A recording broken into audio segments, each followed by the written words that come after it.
Assalamualaikum warahmatullahi wabarakatuh. Perkenalkan, nama saya Fitriatun Maisaroh dari Universitas Sriwijaya dengan program studi Pendidikan Pancasila dan Kewarganegaraan.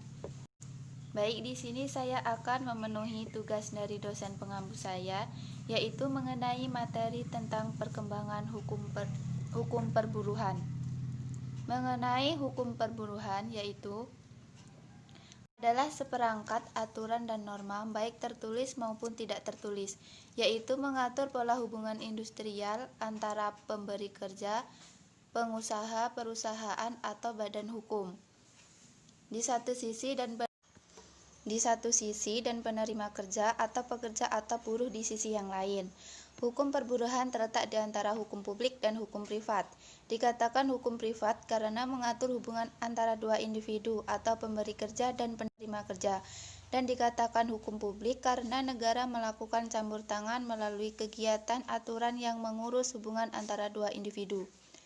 Hukum perburuhan terbagi menjadi dua, yaitu satu, hukum perburuhan individu, yaitu mengenai kontrak kerja, dan hukum perburuhan kolektif mengenai serikat buruh, pemogokan, dan lain-lain, yang secara bersama-sama membentuk hukum sosial.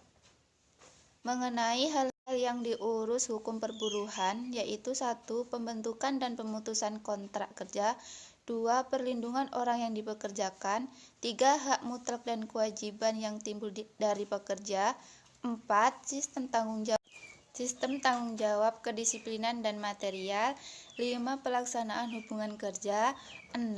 Hak berserikat pekerja bagi para pekerja dan berasosiasi pengusaha bagi para pengusaha, ke-7. Kesepakatan bersama, dan ke-8. Kontrak negara atas pelaksanaan hukum perburuhan.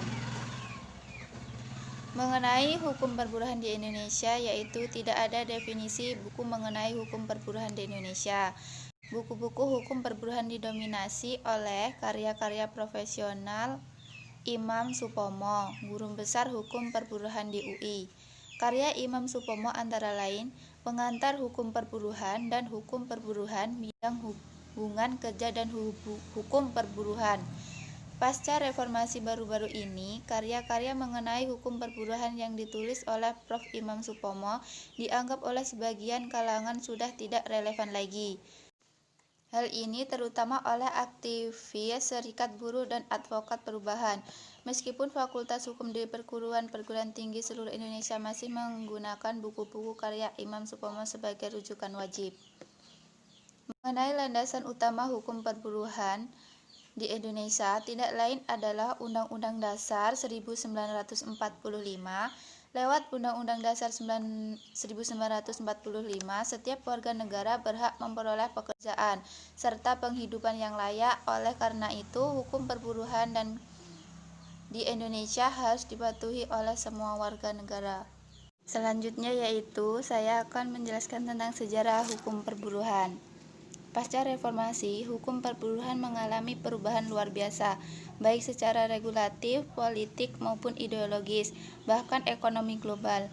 Proses industrialisasi sebagai bagian dari gerak historis ekonomi politik suatu bangsa dalam perkembangannya mulai menuai momentumnya. Hukum perburuhan setidaknya menjadi perendam konflik kepentingan antara pekerja dan pengusaha sekaligus. Sebagai peredam konflik, tentu ia tidak bisa diharapkan maksimal. Faktanya, berbagai hak normatif perburuhan yang mestinya tidak perlu lagi jadi perdebatan, namun kenyataannya undang-undang memberi peluang besar untuk mempersilahkan hak-hak normatif tersebut. Memang undang-undang perburuhan juga mengatur aturan pidananya, namun hal tersebut masih dirasa sulit untuk penegak hukumnya. Di samping setback, kelemahan lain yang ke depan mesti segera dicarikan jalan keluarnya. Penyelesaiannya, hubungan industrial pun dianggap tidak adil dan cenderung represif. Oknum militer saat ini misalnya terlibat langsung bahkan diberikan wewenang untuk turut serta menjadi bagian dari pola penyelesaian hubungan industrial. Saat ini sejarah mencatat kasus-kasus buruh yang terkenal di Jawa Timur, misalnya Marsinah dan lain-lain. Hukum perburuhan di era reformasi benar-benar membuka lebar lebar arus demokrasi secara regulatif dan gradual. Hukum perburuhan kemudian menemukan momentumnya.